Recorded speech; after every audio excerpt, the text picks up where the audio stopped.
Kadang-kadang kita ni memang bersungguh-sungguh lah nak cari jodoh, betul tak? Bersungguh-sungguh usaha macam-macam, tetapi yang kita lupa apa? Lupa untuk berdoa kepada Allah Subhanahu Wa Taala. Kita lupa untuk dekat dengan Allah Subhanahu Wa Taala. Kita lupa bahawa pencipta hati manusia tu adalah Allah Subhanahu Wa Taala.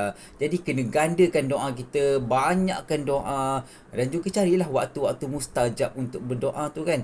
Sebagai contohnya di sepertiga malam, pada hari Jumaat, apabila kita bersedekah, dan juga tentang bersedekah ni pun kita kena banyakkan bersedekah. Mungkin sebabnya kurangnya kita bersedekah menjadi penghalang, menjadi susah sikit kita nak dapat rezeki jodoh kita tu.